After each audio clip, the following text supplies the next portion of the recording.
Sunitha Rao phone చేస్తున్నా. సునీతారావు మహిళా కాంగ్రెస్ మాజీ అధ్యక్షురాలు సునీతారావు ఏమేమంటుందో చూద్దాం. శనార్థి ఓ తల్లి. నమస్తే తాత. అమ్మ అయ్యా మీరు మార్నింగ్ న్యూస్ లైవ్లో ఉన్నారు. ఓకే. 1,00,00,000 మంది మహిళలకు చీరల పంపిణీ సురువు అని పెట్టిండు రేవంత్ అయ్య. నిన్న సురువు చేసిండు, అంత బాగానే ఉంది. కానీ ఇప్పుడు లోకం మీద ఏం నడుస్తుందంటే అబ్బా రేవంత్ అయ్య ఓ మాట అంటాడ కదా, చీరలు మంత్రుల భార్యలకంటే మంత్రులే కట్టుకుందామని చూస్తున్నారు. అంత మంచిగా ఉన్నాయి చీరలు అని పెద్ద మనిషి ఆంబాయం ఎలా పోసుకున్నాడ నిన్న. మరి అంత మంచిగా ఉన్న ఆయామ చీరలు అంత మంచిగా ఉన్నాయా లేదా కట్టుకున్నాక ప్రజలు చెప్తారు తాత. మా చెల్లెళ్ళు మా అక్కలు కట్టుకున్న తర్వాత అమ్మలు కట్టుకున్న తర్వాత వాళ్ళే చెప్తారు బాగుందని చెప్పి ఆశీర్వదిస్తారు. ఈ ప్రభుత్వాన్ని ఆశీర్వదించాలి, అప్పుల కుప్ప నుంచి బయట పెట్టాలి అనే ఒక ఉద్దేశం. ఎంత కష్టమైనా కూడా ఈరోజు మా ముఖ్యమంత్రి వారు రేవంత్ రెడ్డి గారు ఇస్తున్నారంటే అర్థం చేసుకోవాలి. వాళ్ళు కూడా ఇప్పటికే ప్రజలు అర్థం చేసుకుంటున్నారు. అప్పుల కుప్పగా మారిన తెలంగాణను గట్టెట్లా ఎక్కియాలి అనేది ఒకెత్తైతే అందరినీ సంతృప్తి పరుస్తూ ఈరోజు చీరలే గాని రేపొద్దున 2,500 గాని ప్రతి ఒక్కరి ఖాతాలో రావాలని కోరుకుంటున్నాడు మా అన్న. అదే విధంగా నిన్న చీరల పంపిణీ చేసినారు. సీతక్క ప్రతి ఒక్కరు, సీతక్కతో పాటు మేము అందరం కూడా మహిళా కాంగ్రెస్ సోదరుమణులు అందరం కూడా వాళ్ళు కట్టుకుంటే చూసి వాళ్ళ ఇంటికి వెళ్ళి అడిగి మరి తెలుసుకుంటాం. తర్వాత కనుక్కోమన్నారు ఎట్లా ఉన్నాయని చెప్పి. చీరలు మళ్ళీ ఎట్లా ఉన్నాయి ఏంది జనాలు ఏమనుకుంటారు ఏంది ఏం కదా వాళ్ళు ఏమనుకుంటున్నారు.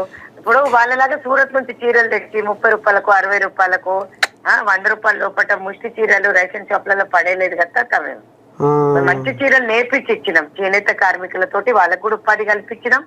అదే విధంగా మేము ఈరోజు వీళ్ళకి కూడా మంచి చీరలు మేము గవర్నమెంట్ తరఫున ఏ విధంగా ఇవ్వాలనేది ఒక అన్న చెల్లెళ్ళకి కానీ అమ్మకు కానీ సంతృప్తి పరచాలని కొంచెం లేట్ అయింది తాత. కానీ మంచి చీరలు ఇస్తున్నారు. వారు నేసిన చీరలు ఇప్పుడు ఇస్తున్నాం.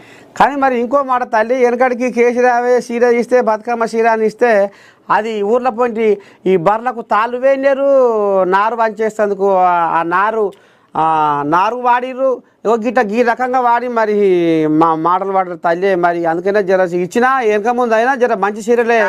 నేను 30 రూపాయల చీర సూరత్ చీరలు ఇయ్యలే తాత. ఇప్పుడు ఇచ్చే చీరలు నాణ్యమైన చీరలు చేనేత కార్మికులు ఏవైతే ఉన్నారో ఆ తమ్ముళ్ళందరికీ కూడా ఉపాధి కల్పిస్తూ నేర్పించి ఇచ్చాం. ఈరోజు ఇప్పుడు మేము కూడా ఆర్డర్ ఇవ్వాలంటే అక్కడ ఆర్డర్ ఇచ్చి తీసుకురావచ్చు. ఏదో చెయ్యాలి అంటే చేయాలన్నట్టు కేసీఆర్ చేసినట్టు చేయలేమేము. ఆ దొంగలు మాట్లాడినట్టు మేము మాట్లాడలేము. దొంగల ముఠ తయారైపోయి దోచుకు తిన్నారు. ప్రజా సొమ్ము అంతా కూడా నెత్తికి రోజు 2-3 లక్షల అప్పు ఆడబిడ్డకు పెట్టిందంటే ఆ డబ్బులు కూడా ఊకే ఉండవు కదా, పాపం ఊరికే పోదు. కాబట్టి కల్వకుంట్ల ఫ్యామిలీలో చిచ్చు మొదలైంది. ఆడబిడ్డని బయటికి వచ్చింది. కవితమ్మ కూడా పోయి నేను చీరిచ్చి వస్తా, కట్టుకోమని ఇచ్చేసి వస్తా తాత.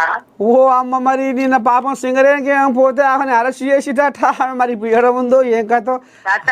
నన్ను కూడా అరెస్ట్ చేసిండు తాత, చాలా సార్లు అరెస్ట్ చేసిండు. 4 ఏళ్లలో 146 కేసులు ఉన్నాయి నా మీద.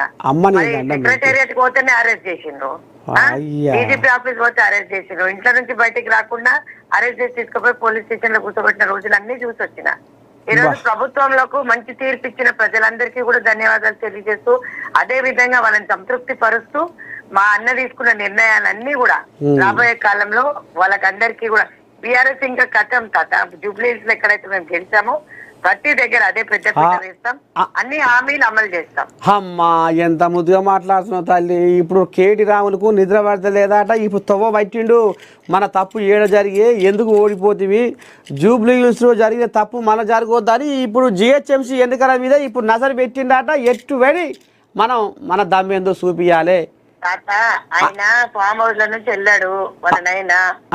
కార్డు తీసుకొని యుఎస్ వెళ్ళిపోతాడంట. దోసుకున్న సొమ్ము చాలు తెలంగాణ 10 ఏళ్ళని ఆయన యుఎస్ వెళ్ళిపోతాడంట. చేతనైతలేదంట రాజకీయాలు. మరి అప్పుడు చేతనైన రాజకీయాలు ఇప్పుడు ఎందుకు అయితే లేవు తాత? ఆ రోజు పబ్లిక్ లకు రాని డ్రామారావు ఈ రోజు ఎట్లా మాట్లాడతాడు తాత? ఒక పక్కన బిడ్డ, ఒక పక్కన కొడుకు, ఒక పక్కన అల్లుడు.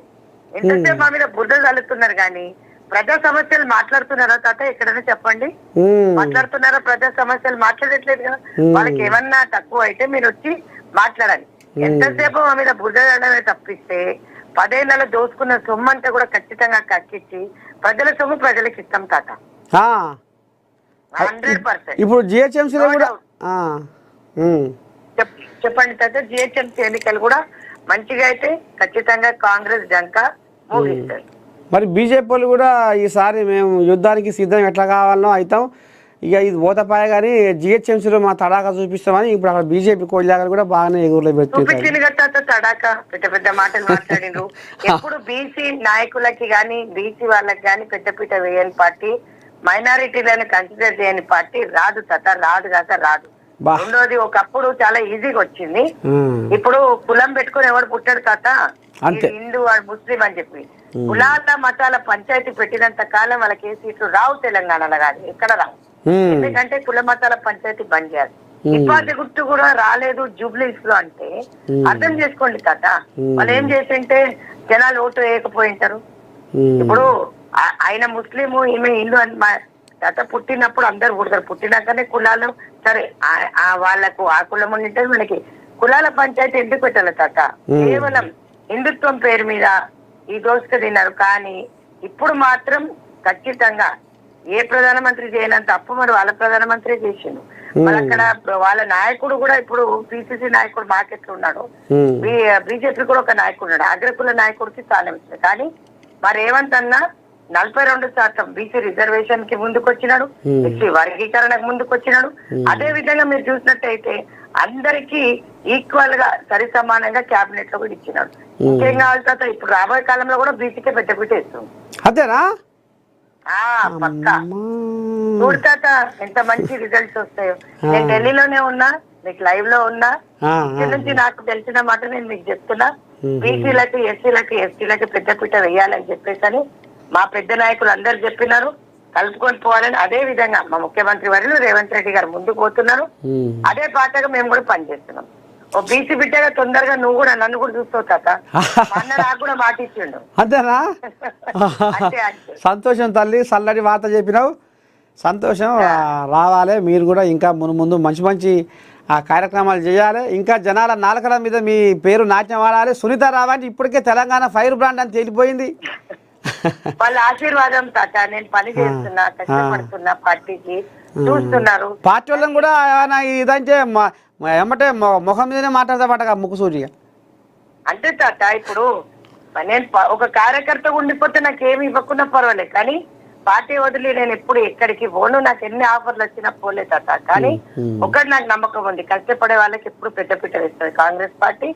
అదే కాకుండా ఇప్పుడు మీరు అంటున్నారు అన్ని డబ్బు రాజకీయాలు జరుగుతున్నాయి, కానీ డబ్బుతో నేను ఎప్పుడు ఏ పదవి కొనలే తాత. ఇదంతా కూడా హైకమాండ్ నాకు ఎప్పుడు కూడా నా కష్టాన్ని చూసి ఇచ్చింది, కానీ నా దగ్గర డబ్బు ఉందా లేదని మాత్రం ఎప్పుడు చూడలే తాత.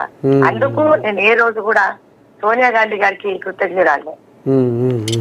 సరే, మొత్తానికి మహిళా కాంగ్రెస్ రాష్ట్ర నాయకురాలు సునీత రావు ఇలా మనకు పొద్దుగానే మన ఏఎన్ఎన్ స్టూడియో లైవ్లోకి వచ్చింది. తల్లి, మీ సమయాన్ని ఇచ్చినందుకు మా ఏఎన్ఎన్ ప్రేక్షకులకు రామశాఖని ముచ్చట పెట్టినందుకు ధన్యవాదాలు. శనార్థి శనార్థి శనార్థి శనార్థి. ఏవో ఇది కథ.